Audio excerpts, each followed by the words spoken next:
மனுஷங்களால கூட காப்பாத்த முடியாம போகலாம். ஆனா நீ என் சாமி.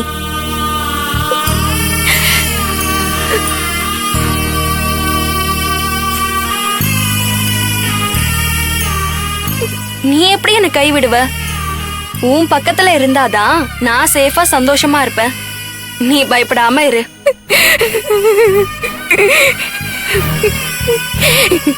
எம்பிட்டு பெரிய வார்த்தை பேசிட்ட மல்லி.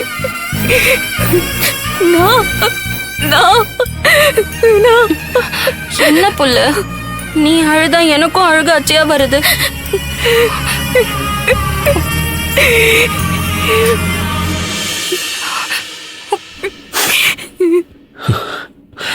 ஐய, என்ன நீங்க ரெண்டு பேரும் சின்ன பிள்ளைங்க மாதிரி இப்படி பண்றீங்க? உங்களுக்கு என்ன இன்னும் ஆலமரத்துல ஊஞ்சல் ஆடுற சின்ன பிள்ளைங்கன்னு நினைப்பா? நீ எதுக்கு அழுவுற? கண்ணை தொட. தங்கச்சிமா, எவ்வளவு பிரச்சனைய பார்த்தவ நீ.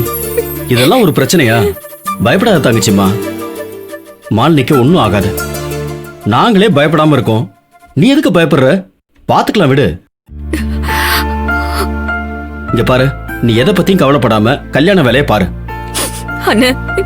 இவளுக்கு ஒன்னும் ஆகாது. நம்ம எல்லாரும் இருக்கோம், பாத்துக்கலாம். தங்கச்சிமா, முதல்ல கல்யாணம் முடியட்டும். அதுக்கப்புறம் எல்லாமே நல்லபடியா நடக்கும். நீ எதையோ போட்டு குழப்பிக்காம கல்யாண பொண்ணா லட்சணமா ரிலாக்ஸ்டா இரு. ஓகேவா?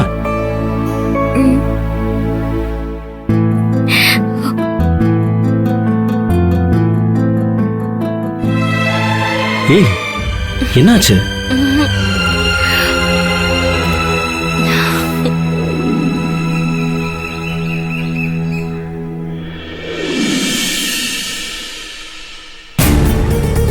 நம்ம லைஃப்ல நடந்த விஷயங்கள் எல்லாம் ராதா கிட்ட சொன்னோம்.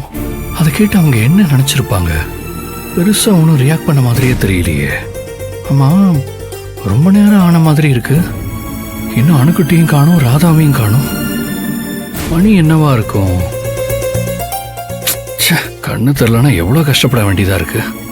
ஒன்னொன்னும் புதுசா கத்துக்க வேண்டியதா இருக்கு. லஞ்ச்ல காய் நினைச்சு மிளகாயத்துன்னு, ஐயோ, டூத் பேஸ்ட்டுக்கும் ஆயின்மெண்ட்டுக்கும் வித்தியாசம் தெரியல. ஸ்மெல் பண்ணி பார்த்தா தான் ஆயின்மெண்ட்டுனே தெரியுது. கண்ணுக்கு தெரியாம சாதாரண விஷயத்த கூட எவ்வளவு நுணுக்கமா கத்துக்க வேண்டியதா இருக்கு.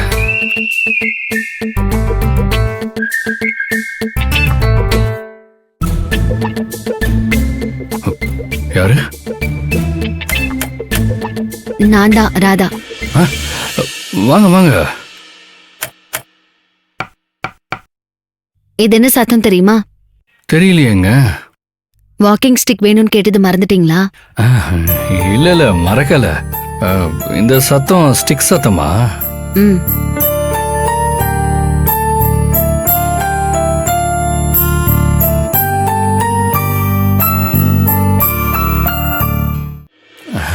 நல்லா இருக்குங்க.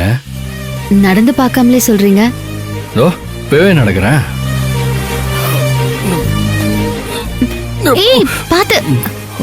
எதுக்கு இவ்வளவு அவசரம்? இப்பதான் எனக்கே ஒரு கான்ஃபிடன்ஸ் வந்திருக்கு. சரி, நடந்து பாருங்க. கண்டிப்பாங்க.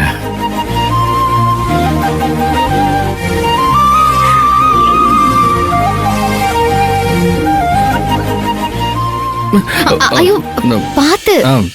தேங்க்ஸ்ங்க. அவசரம் எப்பவுமே கஷ்டத்தை தான் தரும். நம்ம காலே நம்மள வாரி விடுது பாத்தீங்களா? உயிர் இல்லாத ஸ்டிக் மேல வைக்கிற நம்பிக்கைய உண்மையான மனுஷங்க மேல வைக்கிறோமா? ஸ்டிக் பல நேரம் வாரி விட்டுரும். எப்பவுமே மனுஷங்க கூட இருக்கிறது தான் நல்லது. பொறுமையா நடங்க. மனுஷங்களை நம்ப கூடாதுன்னு அப்ப நான் சொன்னது தப்புன்னு சொல்றீங்களா? இல்லைங்க, நீங்க இந்த ஆசிரமத்திலேயே குழந்தைங்க பெரியவங்கன்னு நல்ல மனசு இருக்கிறவங்களையே பார்த்துட்டு இருக்கிறதால உங்களுக்கு வெளியே இருக்கிற மனுஷங்களை பத்தி தெரியலன்னு நினைக்கிறேன். வெளியே எல்லாரும் செல்ஃபிஷா, இரக்கமே இல்லாம ரொம்ப கேவலமா இருக்காங்க. யாரையுமே நம்ப கூடாது. நம்பணும், அவ்வளவுதான், முடிஞ்சது. நம்மள புடிச்சு பாழுங்கணத்துல தள்ளி விட்டு வேடிக்கை தான் பார்ப்பாங்க. அப்படிலாம் இல்லைங்க. எனக்கும் வெளியில இருக்கிறவங்கள பத்தி தெரியும். நானும் எல்லாம் பார்த்து வளர்ந்தவதான். எல்லார் கூடயும் போராடி வாழ்ந்தாதான். மனுஷனா பிறந்தா மத்தவங்கள சார்ந்துதான் வாழணும். ஹ, அவங்க நல்லவங்களா கெட்டவங்களான்னு பழகி பார்த்துதான் தெரிஞ்சுக்கணும். பூனை கண்ணை மூடிக்கிட்டு உலகமே இருட்டுன்னு சொல்ற மாதிரி நீங்க பாக்குற எல்லாருமே சரியா இல்லைன்னு சொல்லாதீங்க. நல்லவங்களா தேடி பாருங்க. எல்லாருமே நமக்கு பிடிச்ச மாதிரி நம்ம எதிர்பார்க்கிற மாதிரி இருக்க மாட்டாங்க. அனுசரிச்சுதான் வாழணும். மனுஷங்க எப்படி இருந்தாலும் ஒருத்தர் துணை இல்லாம ஒருத்தர் இந்த உலகத்துல வாழவே முடியாது. அடுத்தவங்க துணை இருந்தாதான் லைஃப்ல நாம எதையுமே செய்ய முடியும். நீங்க சொல்றது சரிதான்னு தோணுது. ஒருவேளை எனக்கு மனுஷங்க துணை தேவைப்பட்டா நீங்க என் கூடவே இருங்க. அப்பதான் நான் சந்தோஷமா இருப்பேன். ஏன்னா நான் இப்போதைக்கு உங்களை தாங்க முழுசா நம்பியிருக்கேன். என்னங்க சைலண்ட் ஆயிட்டீங்க? அட நீங்க என் கூட இருக்கலனாலும் பரவாயில்ல, ஒரு ஆறுதலுக்காவது சரின்னு சொல்ல மாட்டீங்களா? ஏன் ஏதேதோ பேசிட்டு இருக்கீங்க? நான் இங்கே இருக்கிறவ. நீங்க கண்கட்ட ஆவத்ததும் போயிடுவீங்க. உங்க லைஃப் ஸ்டைல் வேற, என்னோட லைஃப் ஸ்டைல் வேற. வீண் பேச்சு எதுக்கு? நடங்க போலாம். அப்படிலாம் சொல்லாதீங்க. எனக்கு வெளி உலக லைஃபே பிடிக்கிறது இல்லைங்க. இங்கிருந்து போகணும்னு நினைச்சாலே வெறுப்பா இருக்கு. இந்த கட்டையும் அவுக்க வேண்டாம், எனக்கு பார்வையும் வர வேண்டாம். எனக்கு நிம்மதியா உங்க எல்லாருக்கூடையும் இப்படியே இருந்துடுறேன்.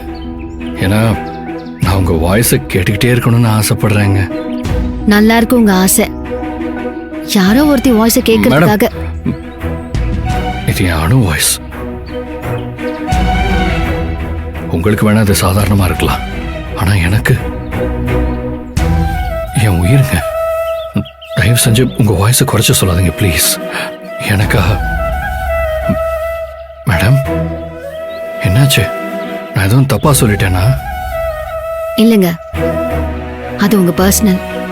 அத பத்தி நான் பேசுறது சரியில்லை.